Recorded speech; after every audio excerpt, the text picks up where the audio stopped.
Hi, I'm Shadow Witch. Join me for a moment. There will be neither rest nor tranquility in America until the Negro has granted his citizenship rights.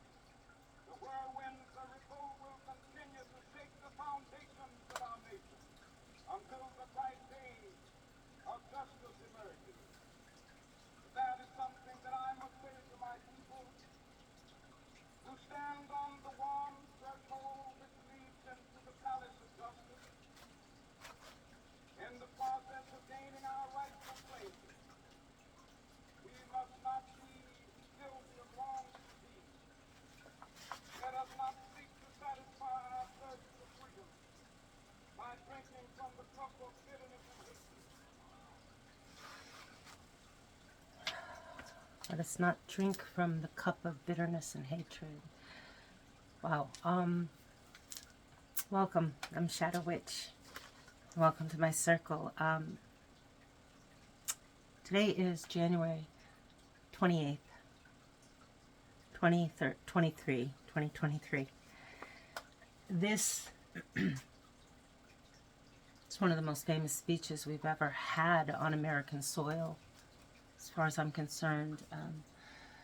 Dr. King, Dr. Martin Luther King Jr., August 28, 1963, on the steps of the Lincoln Memorial in Washington, D.C., his I Have a Dream speech. If you have not listened to this speech, it's only 17 minutes and 29 seconds long. You really...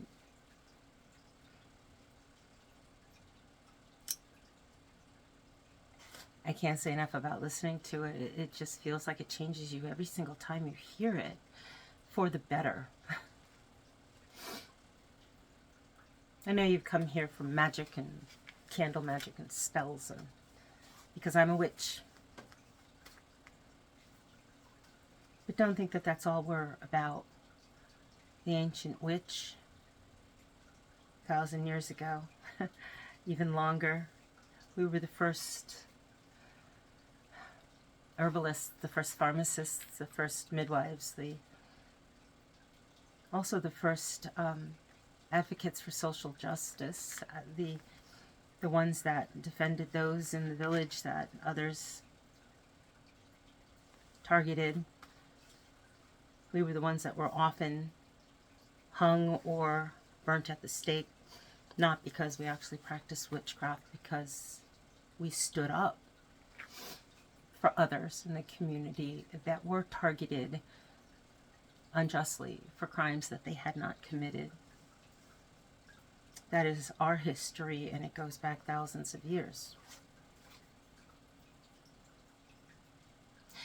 I'm speaking to you today as an elder, as a witch, and yes, I do a lot of magic. I have a store. I want to teach people how to use the physics of what we do, but this is too important not to address, because to think that we are only about our own tiny little bubble, like Glinda floating above Oz, is completely missing what we do. Witches use their magic, they use their abilities to make the world a better place every single day.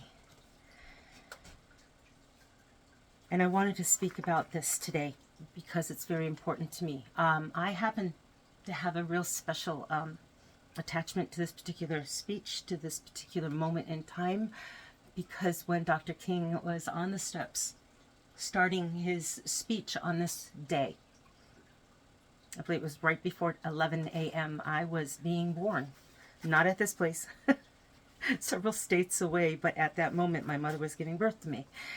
And I looked one time what was happening at the moment of my birth, and it was so cool for me that this was happening. I've always been an advocate for social justice and standing up for those that just needed somebody to be there for them, needed somebody to also have a voice for them.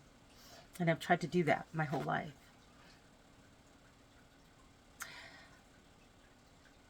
Rodney King, George Floyd, Eric Garner, Michael Brown, Tamir Rice, Eric Harris, Walter Scott, Freddie Gray, Breonna Taylor, Alton Sterling, Devontae Wright, Andre Hill, Manuel Ellis, Rayshard Brooks, Atiana Jefferson. Rayshard Brooks, he fell asleep in his car, was shot twice by police, dead. Atiana Jefferson, a neighbor called the police that her door, Atiana's door, had been left open. How often do we leave our doors open? Summertime all the time. We're home. An officer came, it didn't even knock on the door, shot her through the window of her home. Stefan Clark, 22 years old, standing in the backyard of his grandmother's home on his mobile phone. Police shot him over 20 times. And then last night, Tyree Nichols, driving while black, we all saw the outrageous, hard to watch videos last night. Okay. I know a lot of you, if you stayed watching this long, are wondering, all right, what is this white woman? All right, you're legit. I'm a white woman in a suburb, southern New England, predominantly white suburb. What's she talking about this stuff for? Well, I'm talking about it because, one, it's important, and we need to start talking about it. We all need to start talking about it. We have become isolated. We have become isolated in our own little familiar groups. And I personally feel, and these are my own personal feelings, that if we do not start reaching, as they say, across the aisle, because quite frankly, it has been proven to us that our leaders refuse to do so. Both sides. They don't have any interest in us as people. They only care about power and who has what and who's in charge of the Senate or the House. They don't care about us. We need to make a difference in some small way. As a white woman in this country, I know my privilege. I've had people, also white, disagree with me. What do you mean privilege? My privilege. Color of my skin. Now, a lot of people will say, you know what, I'm white. I haven't had it easy. I'm not lucky. I have to work hard. I don't have an easy life, granted. But my point, and I'm going to get into this a little bit deeper, myself, I was very, very ignorant. Ignorant in regards to the experience that Black Americans have had being targeted by police officers in our country. Now, having said that, I am pro-police, but pro-good police. Pro-police who saw the videos last night and were nauseated by what they saw. Pro-police who do not identify with those who put on a uniform and use the power to brutalize and dehumanize others. I was ignorant. I myself have said in the past, just don't talk back to the police. It's simple. I have said, just do what you're told. What's the problem? Ignorant. Ignorant. I didn't get it. Then George Floyd was murdered, brutally, on camera. We all saw that horrific few minutes where he had the life choked out of him. And I learned how. I listened. I listened to not dozens, but hundreds upon hundreds of personal stories. Most of the personal stories were of celebrities simply because they got more press because of who they are. I listened to stories from Amber Ruffin, Senator Cory Booker, Chief of Police of Chicago. This was a black chief of police from Chicago. All having the same story, but no different from any other black American, except for the fact that their celebrity got them on television shows, on news stations, where they got more press because of who they are. But they all had the same story of hundreds of black Americans in our country, and that is being pulled over not once, but dozens and dozens of times in their lives. I was ignorant. I had never realized. I had been pulled over once in my life. I started asking friends, white friends, how many times have you been pulled over? Inevitably, the answer was once, never.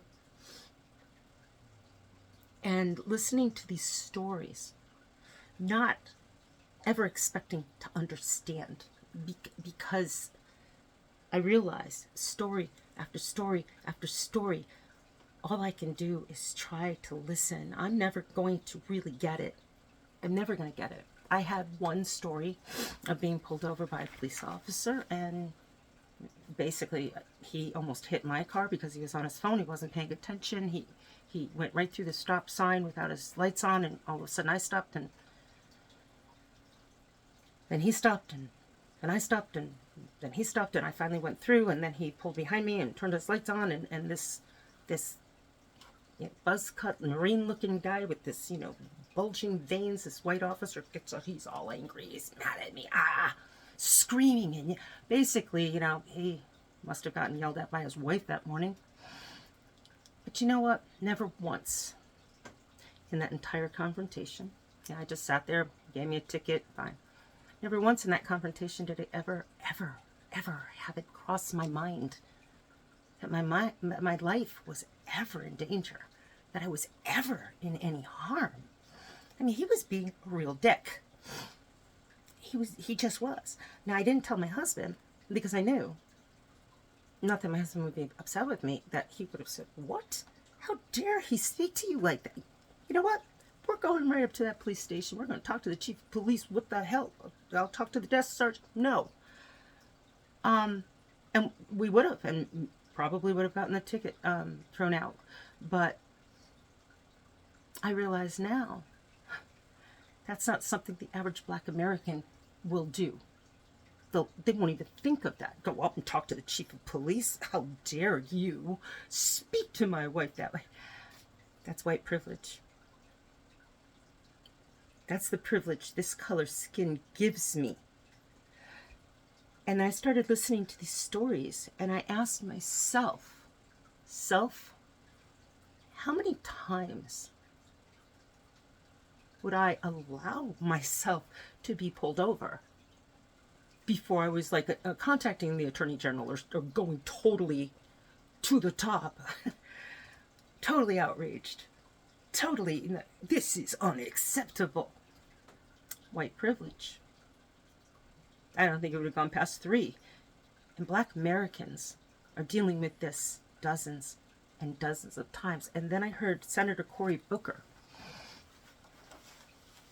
give a story about, how he was taught as a young man growing up by his parents, and how he has to, in turn, will teach his children, and how black parents have to teach their kids, or white parents. And this is important. I hope you stayed with me.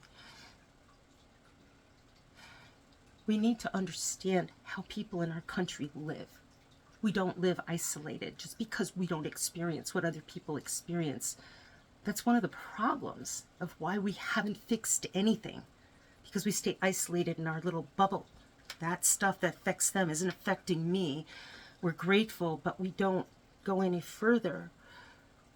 When white parents teach the kids how to drive, they teach them to wear the seatbelt and pay attention to traffic laws. And I've even heard one mom tell me, oh, I told my daughter if she gets caught speeding, you just tell a police officer, oh, I'm so sorry, officer, I had to go pee. And, it's gotten me out of a few tickets, honey. And I'm thinking, wow. Now, not every parent does that. But that's what, a white parent will teach, as opposed to a black parent. And this is what I have heard from so many, every black parent. They teach their child, girl or boy, that when they're in a car and they get pulled over by a police officer, how to leave that encounter alive. Regardless whether they get a ticket is the least of their problems. They want to leave alive. The names I read are just a tiny percentage. Those are just the ones that got press. There's an individual on there that was shot by police walking home from a convenience store, doing nothing. Another one was run over by a cruiser and died. One was shot in the back of the car sleeping. One, I think it was Breonna Taylor, they came into the wrong apartment and shot her dead in her bed.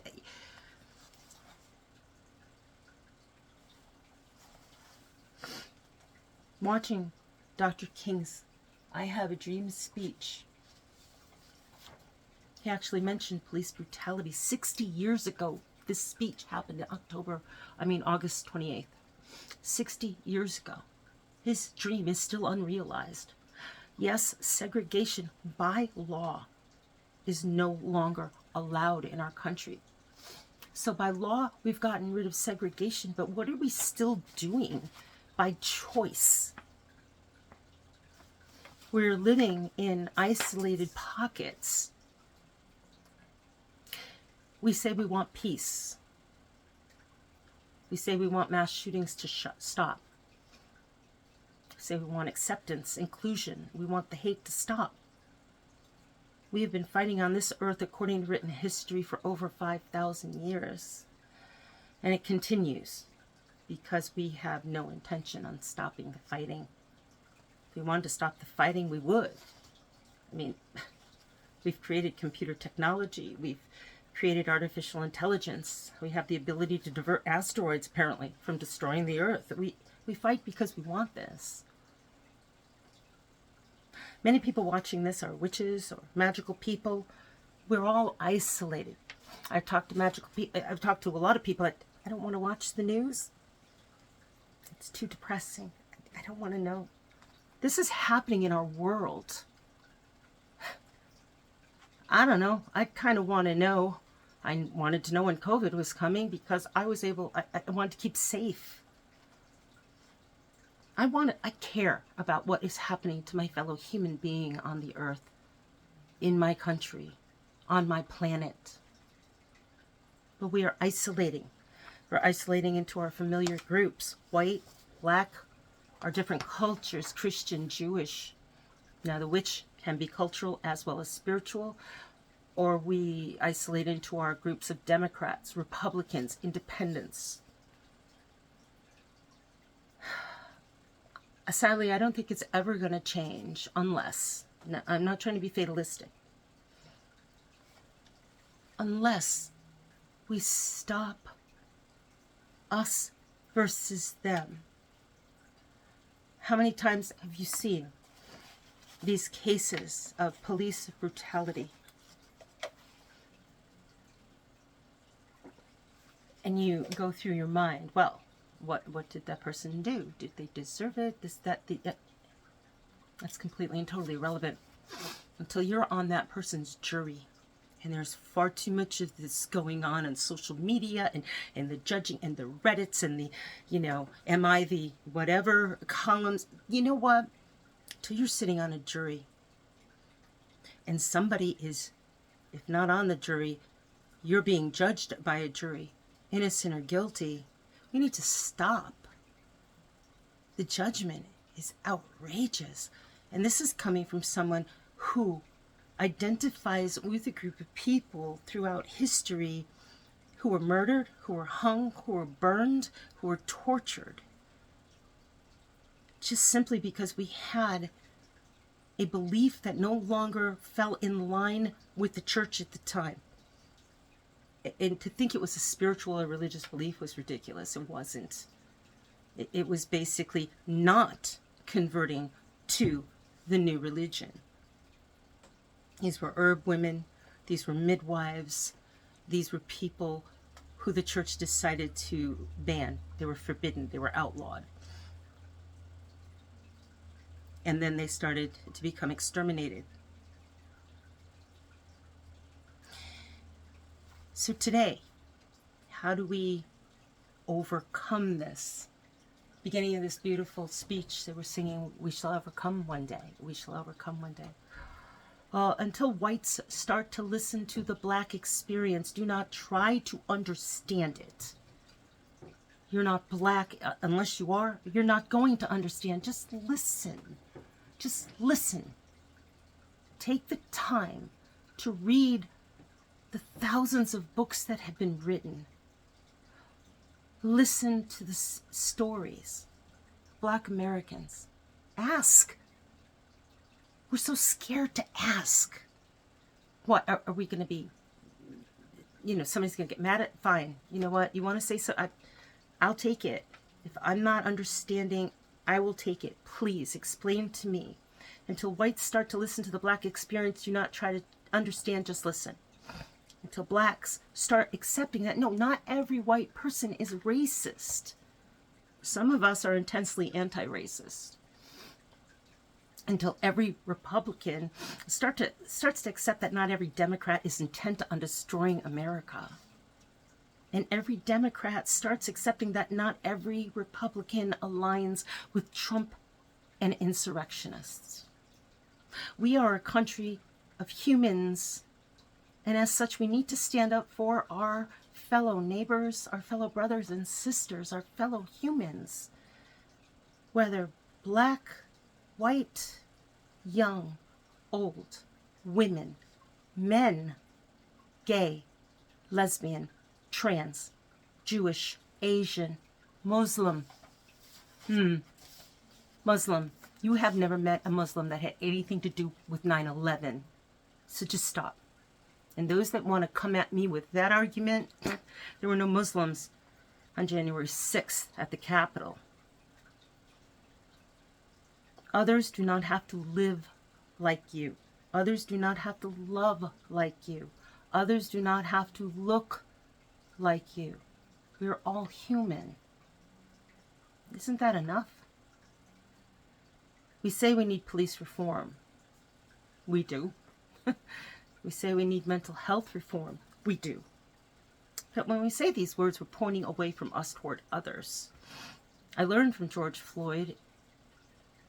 I was the ignorant one. I'm still learning. When will we see Dr. King's dream realized? His dream was for all Americans. If you're white and you have not listened to the I Have a Dream speech, well, there's some work to do, I would think.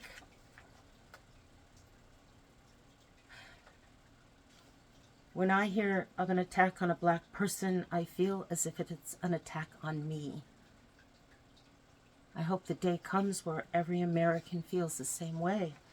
When I hear an attack on a Jewish person, I feel as if the attack were on me. I hope the day comes where every American feels this way. When I hear of an attack on an Asian person, a gay, a lesbian, a transgendered person, I feel as if it were an attack on me. And if you automatically say, well, what about them? Are they going to feel the same about me? If you feel that way immediately, if that's the first place you go, then there's work to be done. Because yes, I do feel the same way about you, about everyone who is attacked. So do many others. We can only work on ourselves. Till we come together as a world of humans, we will never know peace.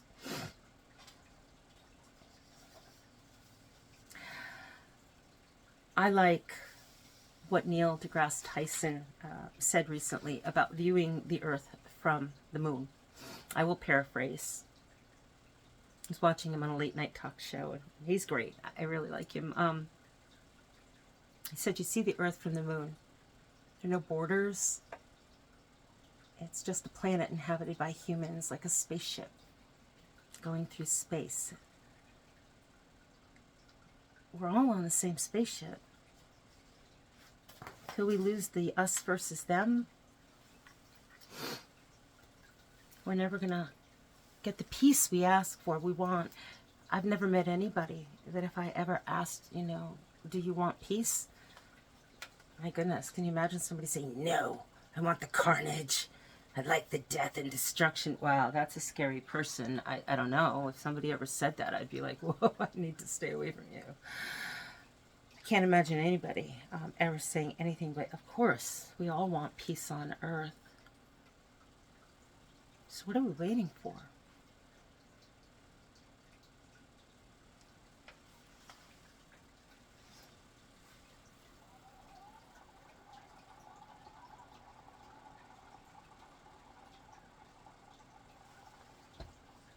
We must forever conduct our struggle on the high plane of dignity and discipline. We must not allow our creative protest to degenerate into physical violence. Again and again, we must rise to the majestic height of meeting physical force with soul force. Thank you. The marvelous true militancy Please take a moment which has to listen to Dr. King's speech. It's found on YouTube, must not lead us to a and it could change you, or at least enrich your heart. as evidenced by their presence here today. Thanks for visiting my circle. I'm Shadow Witch, and I'll see you soon. Blessings.